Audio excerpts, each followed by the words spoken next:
sentence. By Group 1.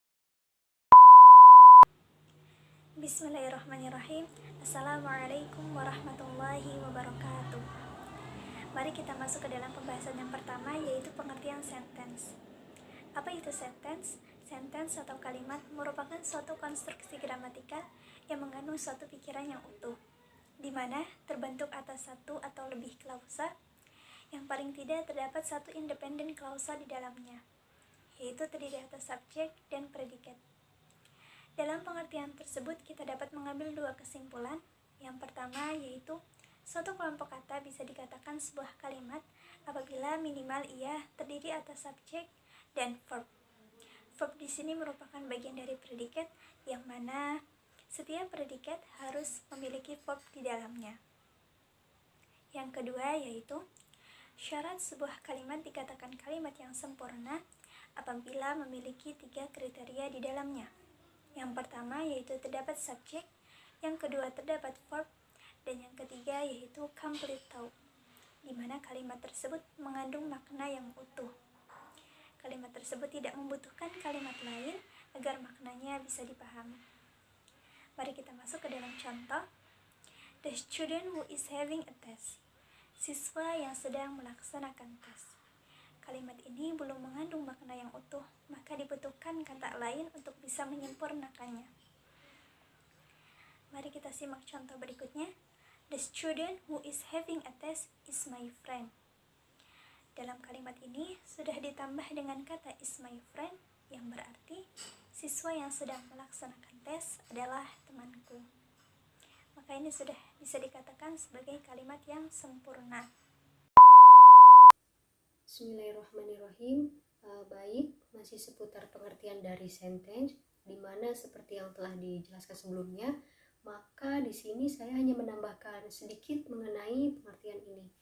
Dan telah kita ketahui bersama dalam bahasa Indonesia, sentence disebut dengan kalimat. Kemudian kalimat biasanya diawali dengan huruf kapital dan diakhiri dengan tanda titik, tanda tanya, atau tanda seru. Kemudian secara umum kalimat yakni merupakan sebuah kata atau sekelompok kata yang mengungkapkan suatu gagasan secara menyeluruh dengan memberikan sebuah pernyataan, kemudian perintah, pengajuan pertanyaan, bahkan seruan. Kurang lebihnya mohon maaf. Terima kasih. Oke, bismillahirrahmanirrahim. Saya Lulus Ruki Mahfudho. Selanjutnya di sini saya akan menjelaskan tentang contoh dari sentence tersebut. Nah, dari pengertiannya itu, sentence merupakan kalimat yang memiliki makna. Nah, dalam penulisannya itu biasanya diawali oleh huruf kapital dan diakhiri oleh tanda titik, tanda seru, atau tanda tanya. Nah, dari sentence ini memiliki pola subject and verb. Nah, contohnya seperti he is a good boy. Ini merupakan pernyataan dia adalah anak yang baik gitu kan. Ini merupakan pernyataan yang kalimat akhirnya itu ada tanda titiknya. Nah, terus ada is he a good boy? Is he a good boy? Apakah dia anak yang baik? Ini merupakan tanda tanya ya. Ini merupakan tanda tanya apakah dia anak yang baik gitu kan. Nah, yang ketiga ada what a nice weather. Ini merupakan seruan. Cuaca yang sangat bagus. Nah, kalimat ini diakhiri dengan tanda seru. Nah, jadi dalam sentence ini cara pengucapan itu sangat berpengaruh ya, sangat berpengaruh untuk mengetahui ini tuh merupakan sentence atau tidak. Atau dalam penulisannya juga yang tadi saya sudah jelaskan, biasanya diakhiri oleh tanda titik, tanda seru, atau tanda tanya misalnya gitu. Mungkin hanya itu yang dapat saya sampaikan. Mohon maaf apabila banyak kekurangan. Berdasarkan fungsinya, sentence dibagi menjadi 3 bagian. Yang pertama ada interrogative sentence atau kalimat tanya. Umumnya digunakan untuk meminta informasi. Contoh kalimatnya adalah do I have to go to work, yang diakhiri dengan tanda tanya. Yang kedua ada exclamatory sentence atau kalimat seru. Adalah kalimat dengan ungkapan seru yang umumnya berbentuk pernyataan mengungkapkan emosi yang lebih tegas. Contoh kalimatnya don't touch my phone, diakhiri dengan tanda seru. Yang ketiga, ada imperative sentence atau kalimat perintah, mengatakan kepada seseorang untuk melakukan sesuatu dilakukan dengan penekanan lebih tegas. Contoh kalimatnya, please don't touch my phone, yang biasanya diakhiri dengan tanda titik. Bismillahirrahmanirrahim. Saya Muhammad Raka Rizqullah izin menyampaikan materi tentang perbedaan exclamatory dan imperative sentence. Exclamatory dan imperative sentence sama-sama digunakan untuk meminta atau memberikan perintah. Perbedaannya terletak pada tanda baca yang diletakkan pada bagian akhir di kedua tipe kalimat ini. Exclamatory sentence diakhiri dengan menggunakan tanda seru dan dapat berupa perintah atau seruan, sementara imperative sentence diakhiri tanda baca titik. Namun, terkadang imperative sentence perlu dinyatakan dengan emosi atau perasaan yang kuat. Pada situasi tersebut, imperatif berubah menjadi exclamatory sentence. Bismillahirrahmanirrahim. Oke guys, saya Muhammad Tira Muzaki akan melanjutkan materi selanjutnya, itu tentang pola pembentukan kalimat atau patterns of sentence. Seperti yang kita tahu bahwa sentence itu adalah susunan dari beberapa clause, dan juga pasti dan juga kita tahu bahwa sentence itu memiliki jenisnya masing-masing, memiliki beberapa jenis yang pasti memiliki pola-pola kalimat yang berbeda. Seperti contohnya ada yaitu independent clause. Contoh kecil sentence itu ada yang terdiri dari independent clause. Itu independent clause minimal itu independent clause terdiri dari subjek plus predikat, dan predikatnya itu beragam sesuai kebutuhan si kalimat ini gitu. Saya berikan beberapa contoh. Ada yang rumusnya itu atau polanya itu terdiri dari subjek, transitive verb, ditambah objek lalu adverb. Contohnya the train will arrive soon. Ada juga yang rumusnya subjek, verb, to, bare infinitive, objek plus adverb. Contohnya he wants to go to Korea. Ada juga yang rumusnya subjek, to be atau linking verb, to, bare infinitive, objek dan adverb. Contohnya itu ada he is afraid to enter the room. Jadi dari masing-masing kalimat, dari masing-masing jenis sentence, jenis kalimat itu pasti memiliki pola-pola yang berbeda sesuai kebutuhan si kalimat ini. Nah, tadi contoh-contohnya sudah saya sebutkan beberapa, itu belum semua. Masih banyak lagi jenis-jenis pola-pola pembentukan kalimat sesuai jenis-jenis kalimat itu sendiri. Pola-pola pembentukan sentence sesuai sentence-nya itu sendiri. Jadi silahkan dicari oleh teman-teman. Saya juga tidak bisa menyebutkan semuanya karena banyak ya. Pastinya di setiap jenis yang tadi saya bilang, pastinya di setiap jenis sentence itu memiliki atau punya pola pembentukannya masing-masing. Oke, sekian dari saya. Kurang lebihnya mohon maaf. Dilanjut ke materi selanjutnya. Saya Muhammad Badran Zaharan dari kelompok 1 akan menjelaskan secara singkat tentang sentence. Sentence atau kalimat ialah susunan kata yang terdiri dari subjek plus verb. Seperti I study, saya belajar. I sebagai subjek dan study sebagai verb. Tetapi biasanya sentence diikuti dengan objek, seperti I study English. I sebagai subjek, study sebagai verb, English sebagai objek. Maka dapat disimpulkan bahwa sentence atau kalimat ialah susunan kata yang terdiri dari subjek plus verb plus objek. Saya Muhammad Zulfa Mutakin dari kelompok 1. Di sini saya akan menjelaskan simple sentence. Simple sentence yaitu sebuah kalimat sederhana memiliki satu klausa yang independen, bisa juga disebut independent klausa, dan tidak dapat mengambil klausa yang lain. Artinya bisa berdiri sendiri, yang mana independent klausa itu simple sentence, tidak bergantung kepada kalimat yang lain. Adapun rumusnya, yaitu yang pertama ada subjek plus predikat atau verb ditambah objek atau complement. Contohnya, I go to school. I sebagai subjek, go sebagai verb, dan the school sebagai objek atau komplement.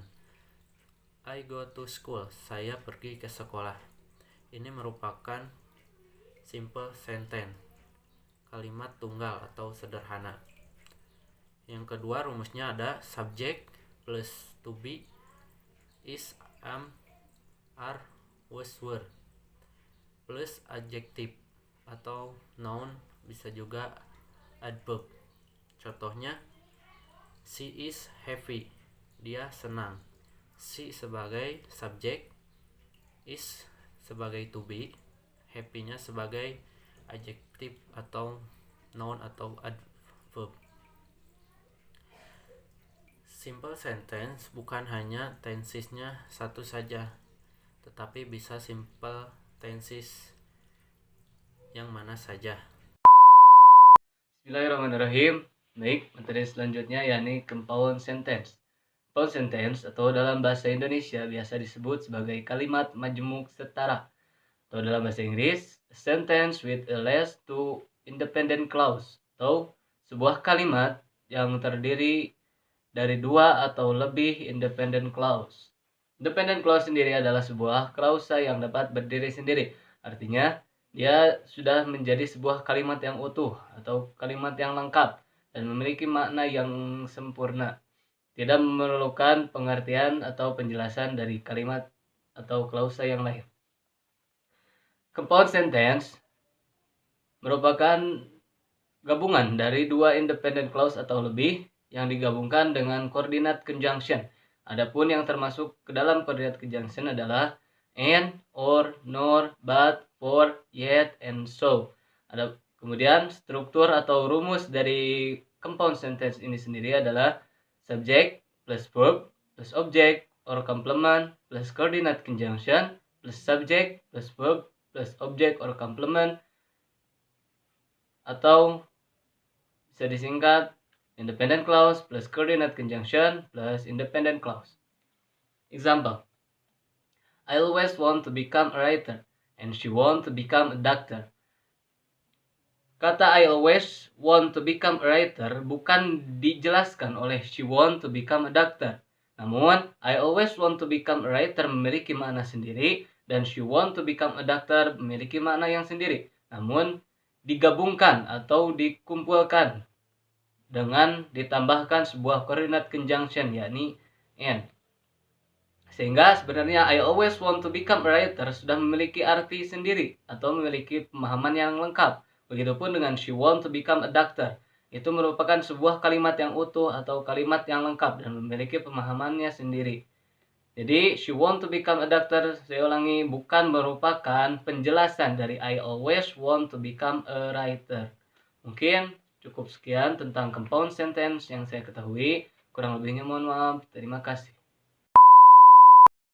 Bismillahirrahmanirrahim. Nama saya Muhammad Naufal Kamal Fatullah.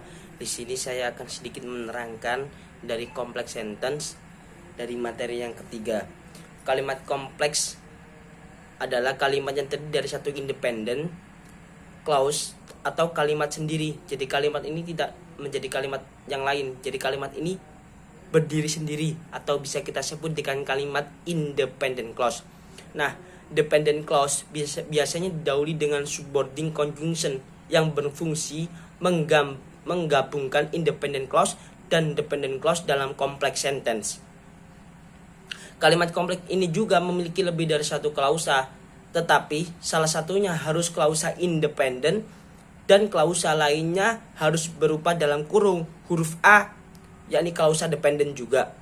Ada juga beberapa konektor khusus untuk menghubungkan klausa kalimat kompleks. Nah, rumus daripada kalimat kompleks tension adalah independent clause plus conjunction plus independent clause atau conjunction plus dependent clause plus independent clause. Nah, contohnya adalah I know that you always want to be a writer.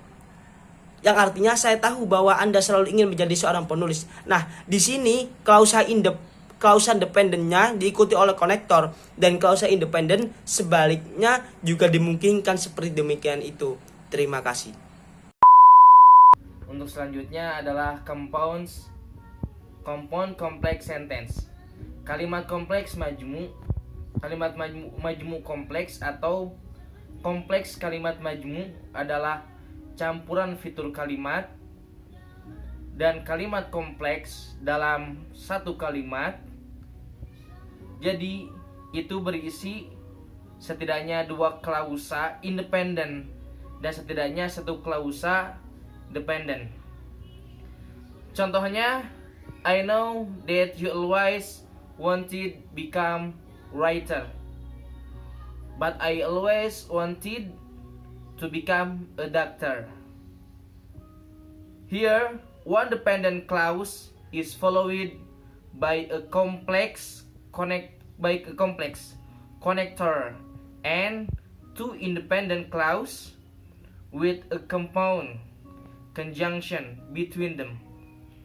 Contohnya, saya tahu bahwa Anda selalu ingin menjadi seorang penulis, tetapi saya selalu ingin menjadi sebagai seorang dokter.